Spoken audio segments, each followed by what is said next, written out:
pessoa não é um transtorno, ela não é uma doença. É como se você falasse assim, uma pessoa tem tuberculose, então ela passa a ser o pulmão doente? Não, ela é uma pessoa inteira. E isso também ocorre com disfuncionalidades mentais. A gente tem que pensar que o que a pessoa era antes do adoecimento. Qual o objetivo? Trazer a pessoa de volta à vivência que ela tinha. Mas mais ainda, eu tiro a pessoa daquele vácuo que ela está, daquele momento de dificuldade. Mas não basta ela voltar a ser a mesma pessoa.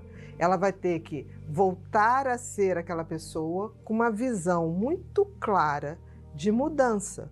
Mudar o quê? Mudar tudo aquilo que levou ao adoecimento. Quais são seus pontos fracos? Quais são seus pontos mais disfuncionais? Quais são suas aptidões? Quais são seus talentos? Um cérebro, ainda que ele tenha muita predisposição a um tipo de funcionamento, ele sempre vai poder ser moldado. Mas a única pessoa que vai poder moldar seu cérebro é você mesmo. Só você vai poder dirigir o seu cérebro. Não existe outra pessoa que vai poder fazer isso. Pessoas vão poder te ajudar, te orientar, mas é você que tem que estar no comando.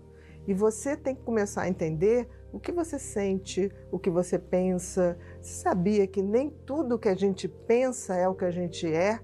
Existem pensamentos que a gente fala assim, meu Deus, que pensamento horrível que eu tive. Aquilo não sou eu. Eu sou a pessoa que estranho aquele pensamento. Isso faz com que a gente veja que o cérebro, ainda que seja muito importante, não somos nós. O cérebro é uma máquina que foi programada para ter esse corpo e para fazer esse corpo sobreviver e ter prazer. O cérebro, se a gente não conduzi-lo bem, ele só vai viver para isso e vai tornar a nossa existência inútil.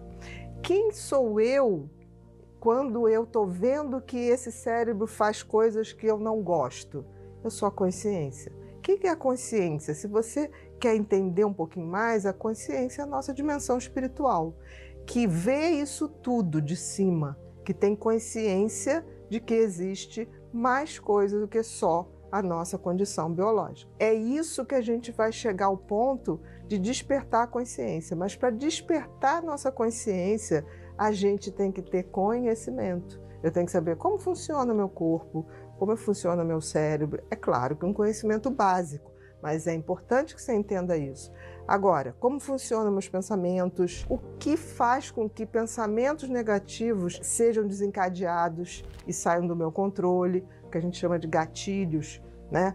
Quantas vezes a gente sempre passa por uma situação e aquela situação faz a gente ter recaídas ou faz a gente ficar mal? Isso chama gatilho. Então tem gente que você fala assim, o que aconteceu? A pessoa, não aconteceu nada. Aí quando você vai ver, aconteceu sim. Aquela pessoa, todo ano, na mesma época do ano, ela fica triste. Aí você vai ver que ela perdeu um ente muito querido naquela época do ano, mas ela nem se dá conta que isso causa uma alteração no seu sentir, no seu pensar e no seu comportar, no seu comportamento. Então é importante que a gente entenda isso. Nós não somos corpos automáticos, nós não somos manada, nós somos seres inteiros. E como seres inteiros, nós temos que ter consciência disso tudo. Eu faço uma brincadeira, imagina que a consciência é um drone. É um drone que sobe e vê isso tudo. E aí, quando eu reflito, tomada por esse poder do conhecimento, do autoconhecimento, aí eu começo a falar que eu sou essa consciência. Eu sou algo muito maior. E é esse algo muito maior que a gente quer despertar.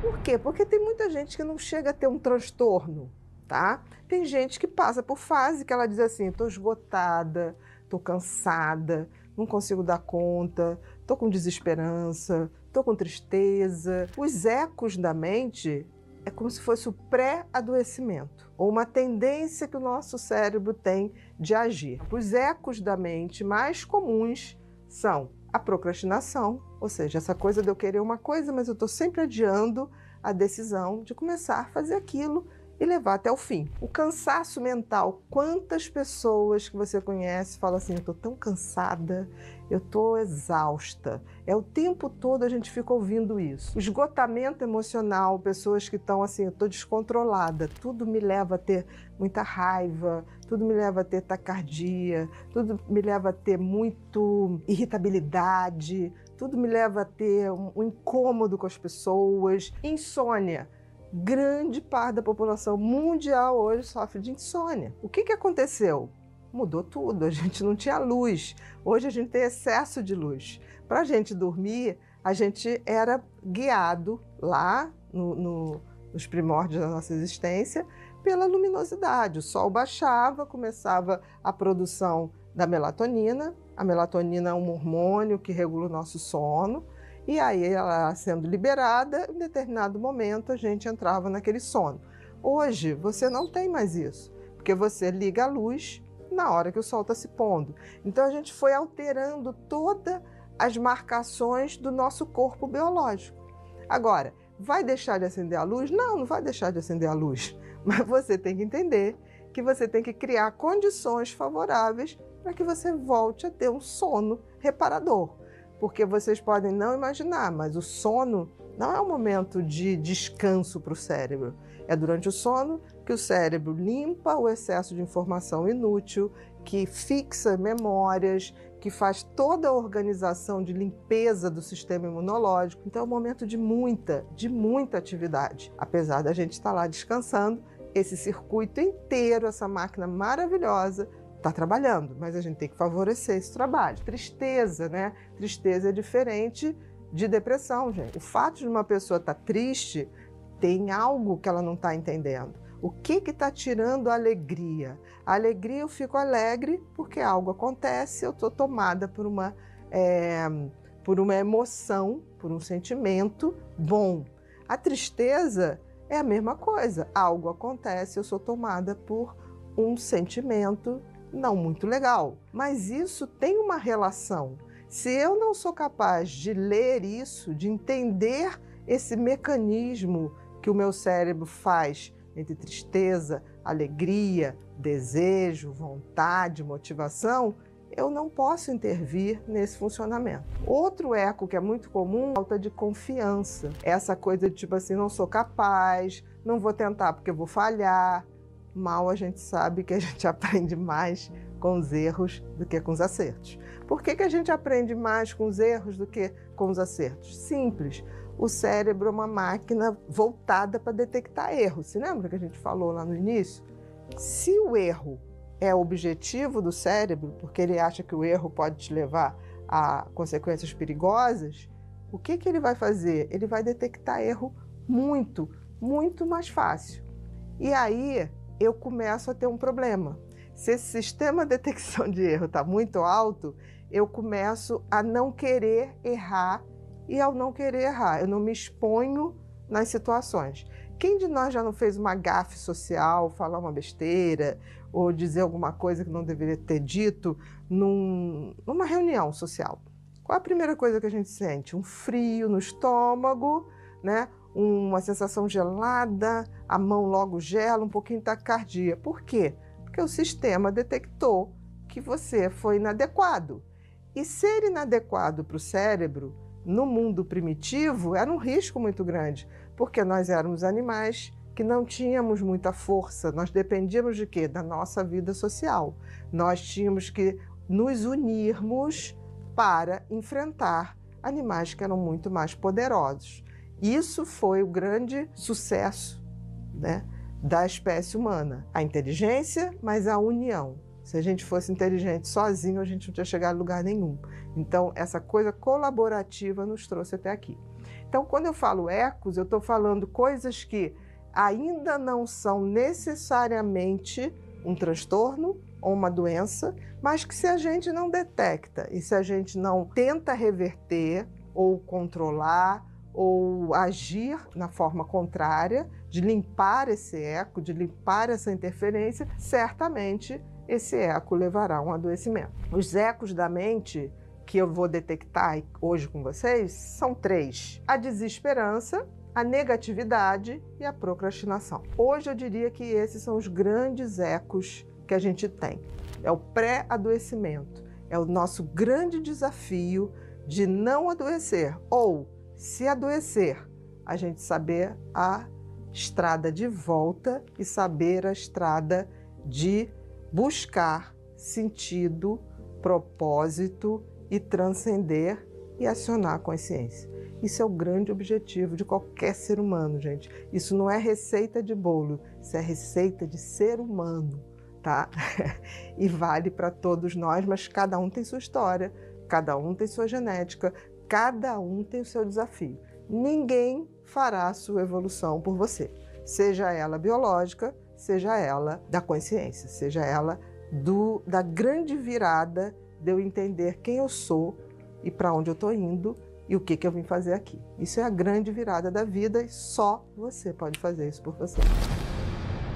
Como que a gente identifica qual é o meu eco? Porque isso é muito importante. O eco da desesperança, da negatividade e da procrastinação. Se a gente conseguir dar conta desses 3 ecos, a gente está resolvendo pelo menos 80% de toda a disfuncionalidade que o ser humano passa hoje. E que não é pouco. Você pode estar já pensando essa hora, tipo assim, eu acho que eu tenho da desesperança, eu acho que eu tenho da negatividade. Ok, melhor ainda, porque aí você está um passinho mais à frente. Você já não é aquela pessoa que não tem autoconhecimento, ou que tem 0 de autoconhecimento. Então, a gente vai acoplando, vai ser muito mais fácil você entrar nessa trilha de chegar a ser quem você realmente deve ser. O passo número 2 da nossa jornada Eco da Mente é adquirir conhecimento, ou seja, conhecer mais a fundo o eco que você identificou. Qual o eco? Tente ser mais preciso. A sua personalidade se encaixa em qual? Porque isso vai ser muito determinante para que a gente possa fazer toda essa trilha de avanço na melhora, na limpeza do seu eco, para que você possa ter um cérebro muito mais orquestrado, tocando uma melodia que seja a sua essência, como se fosse aquela música que te faz bem. Porque quando você tem os ecos, né, teu cérebro é como se ele tivesse uma grande sinfonia em desarmonia, é como se você não mais se reconhecesse, ou o que você reconhece é algo que não te faz bem e que não te faz feliz e não deixa você evoluir para onde você tem que ir.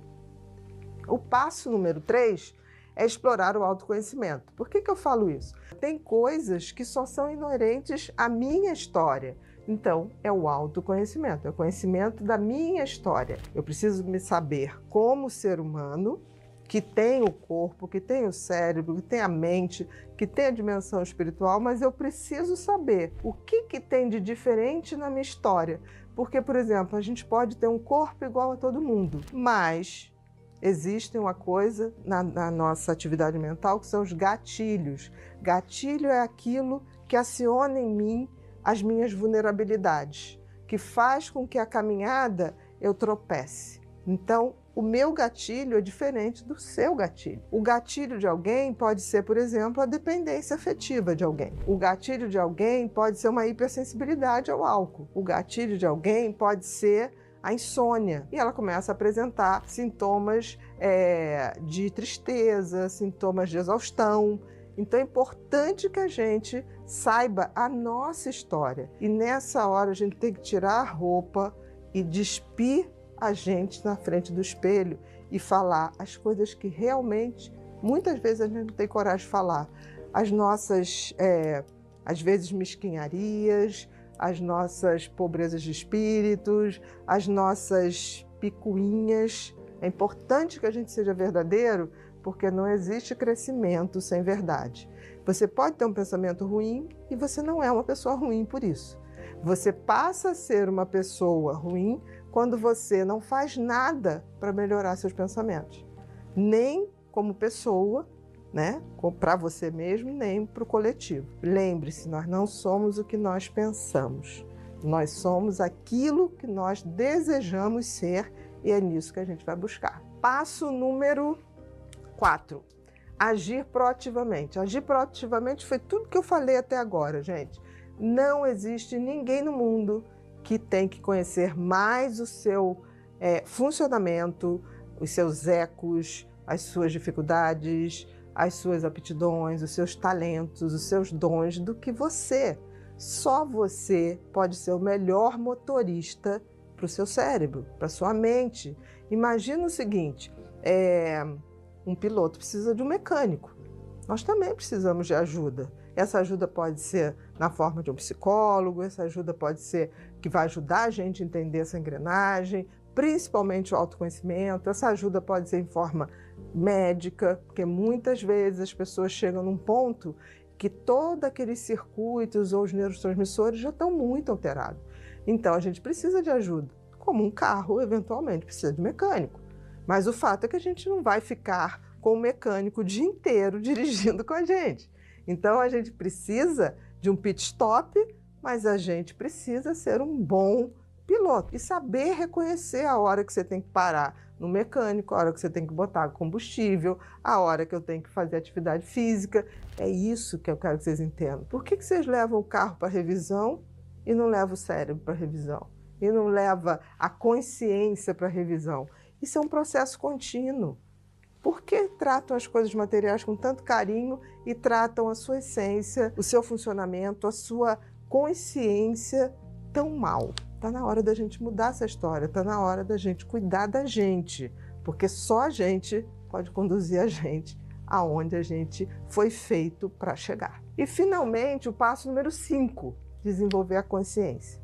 O que é a consciência, gente? É a nossa dimensão espiritual. É algo que está além da minha máquina, algo que está além do corpo, algo que está além do meu cérebro, algo que está além da minha mente, porque a minha mente são os pensamentos. Agora, é preciso que a gente entenda que a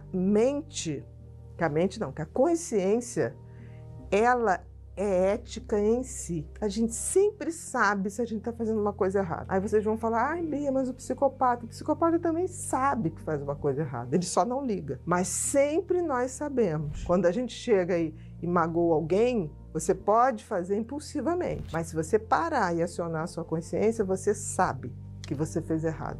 Então a gente tem que despertar a consciência para que a gente possa se encontrar, para que a gente possa dar sentido e propósito à nossa existência e também para que a gente possa contribuir com sentido e propósito dos que nos cercam. Porque assim, a gente ser feliz, só é possível ser feliz de verdade quando eu pego todas essas etapas. Eu limpo meus ecos, eu descubro quem eu sou, ao que me destino, como eu vou executar isso e começar a executar. Quando eu faço isso, eu abri o despertar da minha consciência. E para a gente ser feliz de verdade, não basta fazer isso para a gente tem que ser fator de soma para que outras pessoas façam isso, no tempo delas. É importante que a gente entenda isso. Ninguém muda ninguém, mas a gente pode dar um toque. Um toque que às vezes a pessoa não vai ligar em nada naquele momento, mas um dia ela vai lembrar do que você falou. E pode ser que nesse dia ela fale, entendi agora o que você falou para mim, há 2 anos atrás. E tudo bem, porque assim, a gente tem que parar com essa coisa de que eu só vou ser feliz quando meu pai, minha mãe, meu marido, meu filho fizerem isso. Não, gente. Cada um é responsável. Cada um está pilotando seu carrinho. Então, vamos ser responsáveis pelo nosso carrinho. Ajeita seu carrinho para depois você ajudar alguém que pedir ajuda a ajustar o seu. Até porque respeito é uma coisa do despertar da consciência. Respeite o tempo de cada pessoa. Se seu tempo é aqui e agora, ótimo. Se o tempo de quem você quer que mude não é aqui e agora, deixa ele. Isso tudo está dentro da nossa consciência. O dia que você entende isso, você entendeu o que você está fazendo aqui.